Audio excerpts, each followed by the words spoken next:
शर्मिली जेठानी, बेशरम देवरानी। कांतिलाल और शांति देवी के दो बेटे थे। बड़े का नाम राजबीर और छोटे का नाम था रोहित। दोनों बेटे अपने माँ बाप के बड़े ही आज्ञाकारी बच्चे थे। पूरा परिवार मिलजुल कर एक साथ रहता था। शांति देवी के बड़े बेटे राजबीर की उम्र शादी लायक हो चुकी थी और शांति देवी कब से उसके लिए एक लड़की ढूंढ रही थी। एक दिन की बात है जब शांति देवी की सहेली पार्वती उनके घर आई और उनके बड़े बेटे राजबीर के लिए एक रिश्ता बताने लगी। देख लो शांति, लड़की मेरी जान पहचान की है और अच्छे से परखी हुई भी है। हमारा तो उनके साथ एकदम घर जैसा आना जाना है। अरे मैं तो कब से खुद राजबीर के लिए लड़की देख रही हूँ। तुम्हारी जान पहचान की है तो इससे बढ़िया बात क्या होगी। मैं आज रात को ही राजबीर के बाबूजी से बात करती हूँ और तुम भी लड़की के घर वालों से बात कर लो। हाँ, आज ही बात करती हूँ उनसे। बस फिर शांति और उसका परिवार लड़की को देखने जाते हैं। लड़की का नाम शर्मिली होता है और वो बिल्कुल अपने नाम की तरह शर्मिले स्वभाव की होती है। अपना सर झुकाए बस हर बात पर शर्मा रही थी। शांति देवी को लड़की बड़ी पसंद आती है और वो धीरे से अपने पति के कान में कहती है, अजी देखो तो लड़की कितनी शर्मिली है। आजकल कहाँ मिलती है ऐसी लड़कियाँ। मेरी तरफ से तो हाँ है भाई। अरे पर राजबीर को तो पूछ लो। राजबीर, तुझे लड़की पसंद है ना? अब जी माँ। बस फिर क्या, सबकी मर्जी से राजबीर और शर्मिली की धूमधाम से शादी हो जाती है। अब शर्मिली और राजबीर दोनों एक साथ कमरे में बैठे थे। राजबीर धीरे से शर्मिली के हाथ पर अपना हाथ रख देता है। इतने में ही वो वहां से शर्माते हुए दूर जाकर बैठ जाती है। अरे तुम इतना दूर जाकर क्यों बैठ गई? मुझे ना बहुत शर्म आ रही है।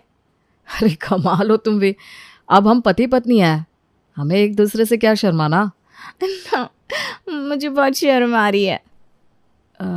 कोई बात नहीं, अभी तुम्हारा पहला दिन है। तुम 2 दिन में यहाँ अच्छे से घुल मिल जाओगे, फिर तुम मुझसे ऐसे नहीं शर्माओगी। जी। अब अगले दिन जब शर्मिली तैयार हो रही होती है तब उसकी सास कमरे में आती है। और ये क्या, शर्मिली झट से अपना पल्लू पकड़कर मुंह छुपाकर कोने में खड़ी हो जाती है। अरे बहू क्या हुआ? मैं ही तो हूँ, तुम ऐसे चौंक क्यों गई? जी माँ जी, वो बस मुझे आपसे शर्म आ रही है। हैं? मुझसे किस बात की शर्म? और तुमने ऐसा क्या किया है जो तुमको अचानक शर्म आ गई? खैर मैं तो ये बोलने आई हूँ कि बाहर कुछ औरतें मुंह दिखाई करने आई हैं। तुम जल्दी से बाहर आ जाओ। क्या मतलब अब सब मेरी मुंह दिखाई करेंगे? हाँ, ये तो रस्म है ना। माँ जी, मुझे बहुत शर्म आएगी। अरे अब बस भी करो बहू, क्या शर्म शर्म लगा रखा है। शर्म किस बात की? मुंह दिखाई तुम्हारी अनोखी थोड़ी ना हो रही है। चलो अब जल्दी से बाहर आ जाओ। शांति देवी वहां से चली जाती है। उसके बाद घूंघट किए शर्मिली बाहर आती है। सब औरतें शांति की बहू को ऐसे देखकर आपस में बातें करने लगती है। अरे ओ कोकिला, ये शांति की बहू को तो देखो कैसे इतना लंबा घूंघट करे चली आ रही है। बड़ी छांट कर लाई है शांति अपनी बहू, वरना आजकल कहाँ मिलती है ऐसी बहुएं। आओ आओ बहू, यहाँ आकर बैठ जाओ। चलो सब मेरी बहू की मुंह दिखाई कर लो। हे भगवान, ये सब मेरा मुंह ऐसे क्यों देख रहे हैं? हाय, मुझे तो बड़ी शर्म आ रही है। सबसे पहले शीला उठकर शर्मिली का घूंघट उठाती है, पर शर्मिली को इतनी शर्म आ रही थी कि वो अपने दोनों हाथों से कसकर अपना घूंघट पकड़ लेती है। अरे बहू, घूंघट तो उठाने दे। ना ना ना ना, मैं अपनी शक्ल नहीं दिखाऊंगी, मुझे शर्म आती है। अरे शांति, तुम्हारी बहू ने तो अपना घूंघट इतना कसकर पकड़ रखा है कि मुझे उठाने ही नहीं दे रही। अरे बहू, ये क्या कर रही हो तुम? अपनी मुंह दिखाई करने दो। मुझे शर्म आ रही है माँ जी।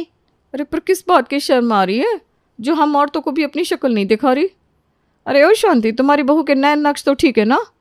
अरे मेरी बहू बहुत सुंदर है, पर ये ना थोड़ी ज्यादा ही शर्मिली है।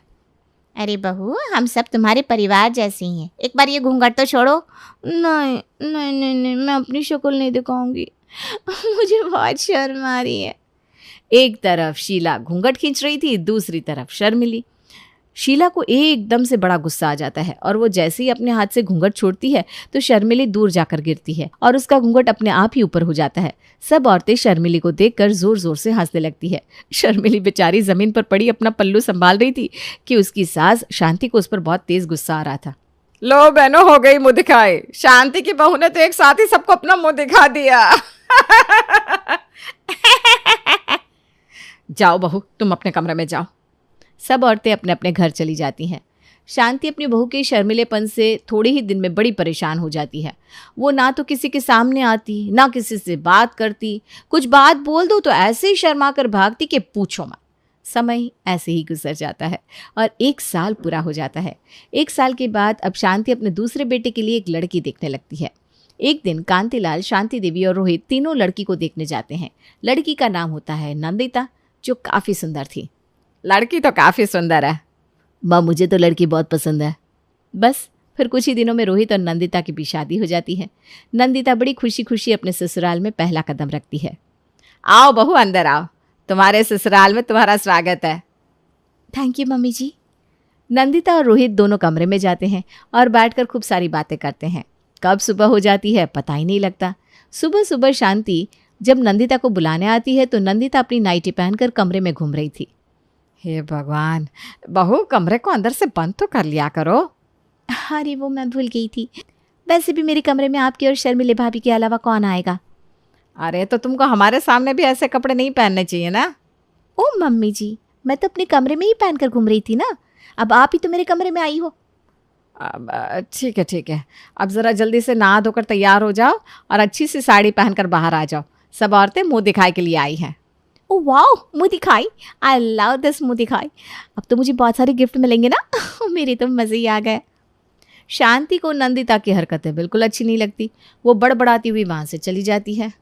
थोड़ी देर बाद नंदिता स्लीवलेस ब्लाउज पहनकर सर को बिना ढके बाहर आकर सबके सामने बैठ जाती है।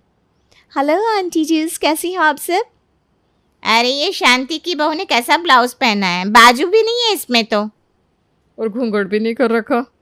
घूंघट तो छोड़ो, इसने तो सर पर पल्ला तक नहीं रखा हुआ।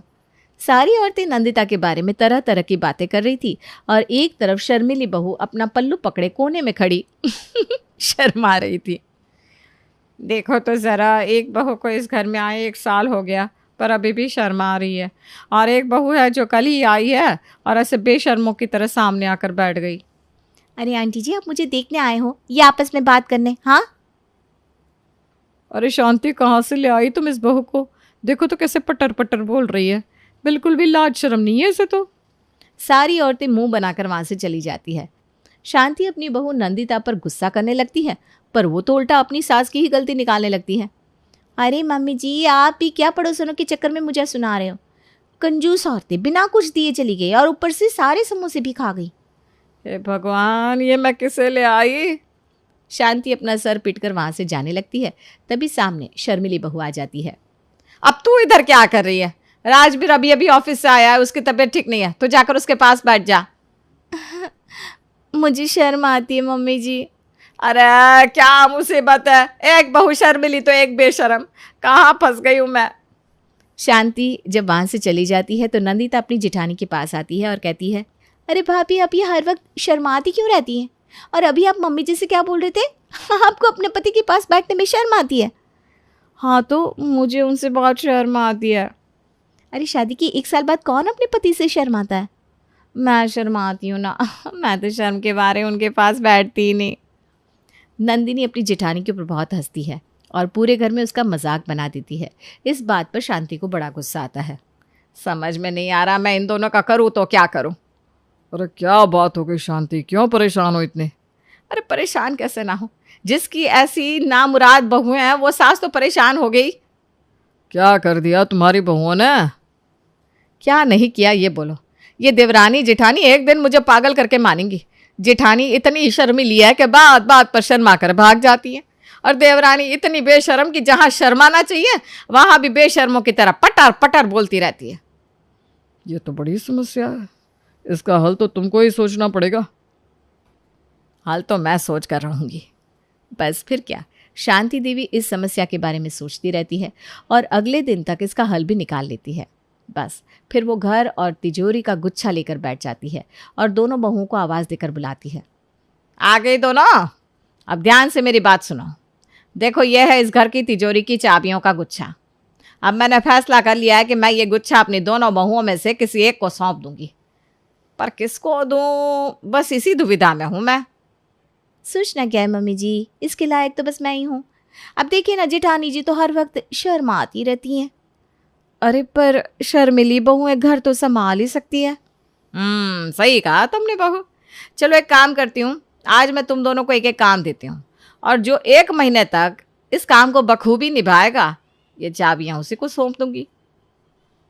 हाँ हाँ बिल्कुल सही, बताइए ना क्या करना है हम दोनों को। अपना किरदार बदलना है। ये सुनकर दोनों बहुएं एक दूसरे की शक्ल देखने लगती है। दोनों को समझ में नहीं आ रहा था कि आखिर उनकी सास बोलना क्या चाहती हैं। फिर शांति देवी दोनों को समझाते हुए कहती हैं, देखो नंदिता बहू, तुमको आज से ना अपनी जेठानी की तरह बनकर रहना होगा। मतलब बिल्कुल जैसा शर्मिली बहू का शर्मिला स्वभाव है वैसा तुमको बनकर रहना है। और शर्मिली बहू तुमको आज से बिल्कुल अपनी देवरानी की तरह बनकर रहना होगा। जैसा इसका स्वभाव है ना, मुंह फट बड़बड़ा और सीधे शब्द में बोलूँ तो बेशर्मों वाला।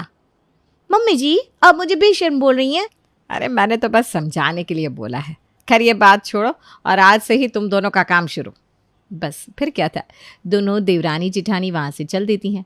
दोनों को ऐसा लगता है कि ये तो बड़ा ही आसान काम है और वो इसे बड़े आराम से कर लेंगी, लेकिन ऐसा बिल्कुल नहीं होता। नंदिता पल्ला लेकर शर्माते हुए अपनी जिठानी शर्मिली के पास जाती है और शर्माते हुए कहती है, अरे भाभी आज आप खाने में क्या बनाओगी? क्या बनाऊंगी का क्या मतलब? अरे मैं कोई इस घर की या तुम्हारी नौकरानी नहीं है। तुमको जो खाना है जाकर अपने हाथ चलाओ और बनाकर खा लो। ये सुनकर नंदिता को बड़ा गुस्सा आता है और जैसे ही शर्मिली जेठानी को जवाब देने का सोचती है वैसे ही शांति आ जाती है। जी भाभी आपने सही कहा, मैं जाकर खाना बनाती हूँ। इतना बोलकर नंदिता शर्माते हुए वहां से निकल जाती है। अब उसके बाद जब शाम को नंदिता आंगन में बैठी थी तो अचानक तेज बारिश शुरू हो जाती है। अरे नंदिता जाकर जल्दी से छत से कपड़े लेकर, आप सब भीग जाएंगे। जी भाभी मैं गई तो थी पर सीढ़ियों पर मैं चीड़ से टकरा गई और वो गिर पड़े तो मैं शर्मा कर भाग आई। ये सुनकर शर्मिली उठ खड़ी होती है। अरे तो तुमने हमको क्यों नहीं बताया? शर्मिली भागकर जाती है तो राजबीर अभी भी पैर पकड़े सीढ़ियों पर बैठा था। हे भगवान, आपके तो पैर में कितनी लग गई है। तो अब क्या कर सकते हैं? नंदिता जब तुम यहाँ आई थी तो तुम इनको उठा नहीं सकती थी क्या? और ऊपर से तुमने हमको बताना भी जरूरी नहीं समझा? अरे भाभी मैंने आपको बताया तो मुझे जेठ जी को उठाने में शर्म आ रही थी। भाड़ में गई तुम्हारी शर्म। हर वक्त शर्म शर्म शर्म। शर्माने का भी कोई वक्त और मौका होता है। ये नहीं कि बिन बात के हर वक्त शर्माते रहो। सामने इंसान मर रहा है और तुम बस खड़ी खड़ी शर्माती रहो। इतनी देर में शांति अपनी बहू शर्मिला से कहती है, अच्छा बहू, आज जब खुद पर पड़ी तब समझ में आया तुमको? 1 साल से तुम्हारे हर वक्त के बेमतलब शर्माने की वजह से जो हम झेल रहे हैं उसका क्या है? याद करो 6 महीने पहले तुम्हारे ससुर जी को पे ऐसे ही लगी थी और तुम शर्मा कर भाग गई थी। अब शर्मिली को समझ में आ जाता है कि उसका बेवजह शर्माना कोई अच्छी चीज़ नहीं है और उसकी वजह से किसी का भला नहीं हो रहा। मुझसे गलती हो गई माँ जी, अब मुझे समझ में आ गया है। अब ना मैं नॉर्मल रहूँगी। जहाँ शर्माने वाली बात नहीं है वहाँ बेवजह शर्माऊंगी नहीं। शुक्र है तुमको समझ में तो आई ये बात। अरे अब मुझे तो कोई अंदर ले चलो। अरे हाँ बेटा। सब लोग मिलकर राजबीर को अंदर लेकर जाते हैं। शर्मिली को तो उसका सबक मिल चुका था पर अभी नंदिता का समझना बाकी था। 2 दिन बाद नंदिता का जन्मदिन होता है और उसके जन्मदिन में उसकी कुछ सहेलियां आती है। सब नंदिता को बधाई देती है और अच्छे से उसका जन्मदिन सेलिब्रेट करती है। चलो अब थोड़ी देर बैठकर बातें करते हैं। हाँ हाँ चलो चलो। अरे मैं तो कब से थक गई हूँ। फिर तीनों सहेलियां बैठकर बातें कर रही थी, तभी वहाँ शर्मिली भी आकर बैठ जाती है। ये कौन है नंदिता? ये ना मेरी जेठानी है। अच्छा अच्छा। सब लोग आपस में बातें कर रहे थे और शर्मिली वहीं जमकर बेशर्मों की तरफ बैठी रहती है और वहाँ से जाने का नाम नहीं ले रही थी। अरे नंदिता तू अपनी जेठानी को बोलना हमें थोड़ी देर अकेला छोड़ दे। जेठानी जी ज़रा थोड़ी देर आप हमको अकेला बैठने दो, हमें आपस में बात करनी है। ठीक है। वैसे ये अच्छी बात तो नहीं है नंदिता, जिसकी तुम पीठ पीछे इतनी बुराई करती हो उसके कहने पर मुझे यहाँ से भेज रही हो। हाँ ये अब क्या बोल रही हैं भाभी? आप प्लीज़ अंदर जाओ ना। एक मिनट भाभी, अब ज़रा रुकिए और बताइए क्या बुराई की इसने मेरी? कल ही तो बोल रही थी कि मेरे दोनों सहेली ना एक नंबर की कंजूस है। हर बार बर्थडे पर एक मग या सोमवार का पर्स लेकर दे देती है। ये सुनकर कविता और शिवानी को बड़ा गुस्सा आता है। अरे हमने तुमको मग और पर्स दिया पर खुद ही देख लो तुमने हमें क्या दिया? 100 रुपये वाली घड़ी। बस फिर ऐसे ही शिवानी और कविता दोनों मिलकर नंदिता को खूब सुनाती है और वो वहाँ से चली जाती हैं। उनके जाने के बाद नंदिता अपनी जिठानी से कहती है, आपको ये सब बोलने की क्या जरूरत थी? इतना मुंहफट और बदतमीज होना अच्छी बात है क्या? अरे पर मैं तो तुम्हारा किरदार निभा रही हूँ ना। आज मेरे किरदार के चक्कर में देखो क्या हो गया। क्या हुआ? बहू शर्मिली की तो इसमें कोई गलती नहीं है। अब तुम खुद ही बताओ कि उसने तो बिल्कुल ऐसी बात की जैसे तुम हमेशा सबसे करती हो। इसमें उसकी क्या गलती है? तुम दूसरों के साथ ऐसे ही बात करती हो ना, तो फिर आज तुम्हारे ही तरीके से शर्मिली बहू ने तुम्हारे दोस्तों से बात की तो उसमें गलत कैसे हो गया? मुझे समझ में आ गया है माँ जी, मैं अब किसी के साथ बदतमीजी नहीं करूँगी, सबकी इज्जत बराबर है। तो क्या अब ये चाबियाँ हम दोनों में से किसी को नहीं मिलेगी? ये चाबियाँ तो बड़ी छोटी चीज़ है बहू।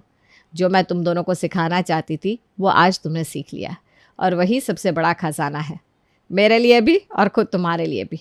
अब तुम दोनों को समझ में आ ही गया कि हद से ज़्यादा शर्मिला होना और हद से ज़्यादा बदतमीज़ होना ये दोनों ही गलत है, और इससे किसी का भला नहीं होना। जी माँ जी, आपने एकदम सही किया, और आपने ये चीज़ हमें कितने अच्छे से समझाई। और तुम दोनों ने भी बहुत अच्छे से समझ ली। बस फिर उस दिन से शांति देवी की टेंशन खत्म हो जाती है और आखिरकार वो दोनों बहुओं को सबक सिखाने में कामयाब हो ही जाती हैं। दोनों देवरानी जेठानी भी बड़े अच्छे से साथ मिलकर रहती है। ना तो शर्मिली दोबारा इतना शर्माती है और ना ही नंदिता कभी किसी से बदतमीजी करती है। दोनों बिल्कुल अच्छी तरह सबके साथ व्यवहार करती हैं और आखिरकार सब हंसी खुशी घर में साथ रहने लगते हैं।